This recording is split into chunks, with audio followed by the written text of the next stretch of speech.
जी कहाँ से आए? हम फतेहाबाद से आए जी। फतेहाबाद से आए। फतेहाबाद से आए। क्या क्या क्या लगता है कि ये श्रम संहिता लागू करके क्या दिखाना चाहती है सरकार? सरकार गरीब लोगों को मारना चाहती है। गरीब मजदूरों को मारना चाहती जो है। मेहनत करके खाने वाले लोग हैं जी, उनको मारना चाहती है। उनको मारना चाहती चाहती है। और ये सिस्टम है इनका। हाँ ये कहते कुछ है करते कुछ है। हाँ। पीछे मुख्यमंत्री ने 27,000 की घोषणा करी वाल्मीकि जयंती में। अब कबीरदास की जयंती पे इन्होंने 11 तारीख को पीछे इन्होंने घोषणा अलग अलग किस्म की करी है। बोला 2100 रुपये बढ़ाएंगे। अच्छा। तो पहले घोषणा जुटी है या अब वाली जुटी है? अच्छा। हमारा मतलब ये है कि हमारी जो पहले जो मुख्यमंत्री ने घोषणा करी है उसको बढ़ाए पहले, इसको बाद में देखेंगे हम। लेकिन ये करना कुछ नहीं चाहते, सिर्फ लॉलीपॉप दे रहे हैं। लॉलीपॉप देना चाहते हैं। और ये नहीं करेंगे तो फिर देश में आंदोलन होगा। क्या नाम है सर? रमेश तोसामुड़, राज्य वरिष्ठ प्रधान नगर पालिका कर्मचारी संघ हरियाणा। क्या लगता है कि सर ये आगे भी अगर मांगे नहीं मानी जाती तो कहाँ तक आंदोलन रहेगा?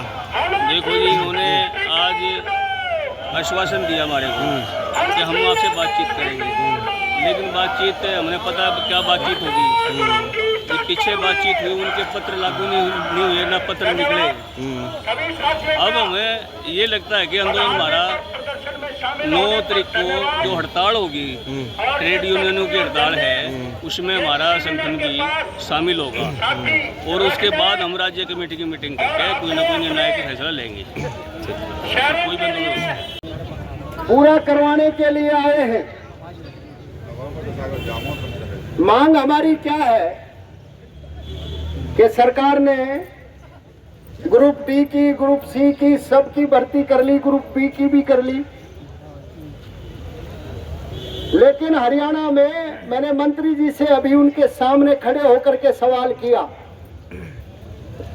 कि मंत्री जी, मैं प्रधान पद से इस्तीफा दे दूंगा अभी इसी वक्त।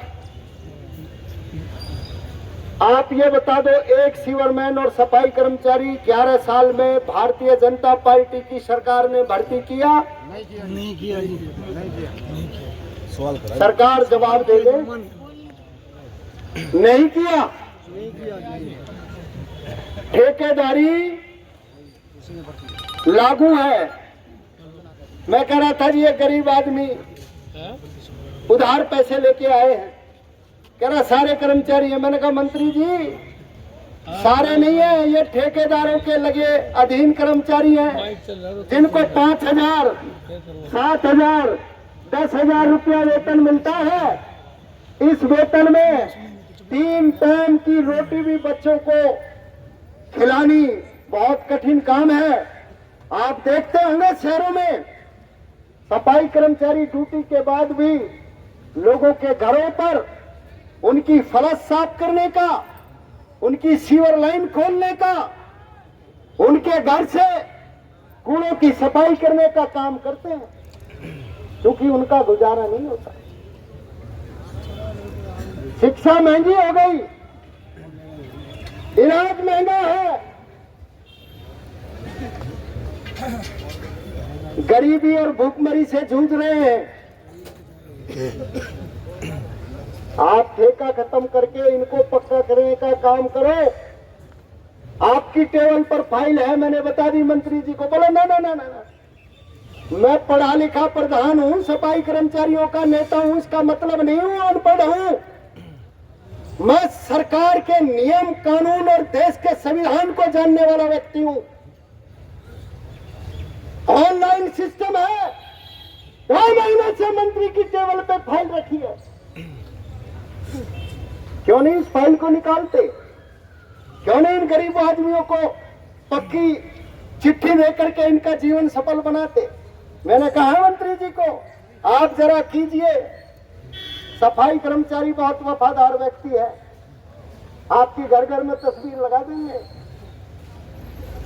लेकिन मंत्री जी तो सरकार की तारीफ सुनने के आदी हैं, क्योंकि कभी आंदोलन तो किया नहीं है ना। पैरासूट से सीधे मंत्री बने हैं, बिजनेस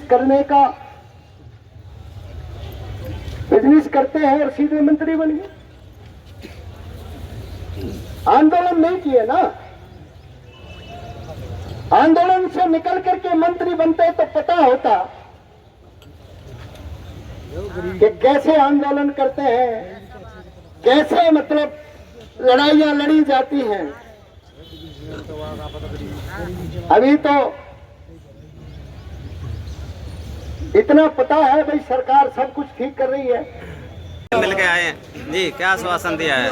मंत्री जी ने हमारा मांग पत्र लिया है, हमने ज्ञापन मंत्री जी को दिया है जी। और मंत्री जी ने बहुत जल्दी चंडीगढ़ में वार्ता करने का आयोजन करने के हमें विश्वास दिलाया है और ये कहा कि जल्द बैठ करके मुख्यमंत्री जी से विचार विमर्श करके मांग पत्र पर और जल्द आपकी मांगों का समाधान क्या करेंगे। मांगे क्या हैं? मांग हमारी 18 मांग है। इसमें मुख्य रूप से कच्चे कर्मचारियों को पक्का करना और क्षेत्रफल आबादी के अनुपात में पक्की भर्ती करना, कच्चे कर्मचारियों का वेतन बढ़ाना और फायर के कर्मचारियों की जो एक कमेटी बनाई है उस कमेटी की रिपोर्ट है उसको लागू करना, मतलब तमाम लगभग 1.5 दर्जन मांग है जिन पर हमारा ये फैसला हुआ है। तो मंत्री जी ने क्या आश्वासन दिया? मंत्री जी ने कहा कि जल्दी चंडीगढ़ में मुख्यमंत्री जी से विचार विमर्श करने के बाद आपकी बैठक बुलाएंगे और मांगों का समाधान करेंगे। अगला क्या कदम होगा? अगला कदम हमारा 9 जो जुलाई है उसको देश की केंद्रीय ट्रेड यूनियन है उनके आह्वान पर पूरे देश का मजदूर, कर्मचारी, किसान जो हड़ताल करने जा रहा है उसकी तैयारी के लिए और मुकम्मल हड़ताल करेंगे। और अगर सरकार ने हमारी मांगों का समाधान नहीं किया तो 9 जुलाई के बाद एक बड़ा आंदोलन हरियाणा प्रदेश में हम करेंगे। कौन कौन सी श्रेणी के कर्मचारी होंगे? इसमें नगर पालिकाओं, परिषद, निगमों के अंदर 3 क्लास और 4th क्लास का कर्मचारी होगा जो तमाम काडर में आते हैं और अग्निशमन विभाग का कर्मचारी होगा। पुरुषोत्तम राजेंद्र सिन्हा जी और फायर से हमारे जो है गुलशन भारद्वाज जी और लिमिटेड, ठीक है, बहुत ऐसे और कोई ये हमारे जो स्टेट कमेटी के साथी है, प्रधान यानी कि मैं, महासचिव मांगेराम टिंगरा, वरिष्ठ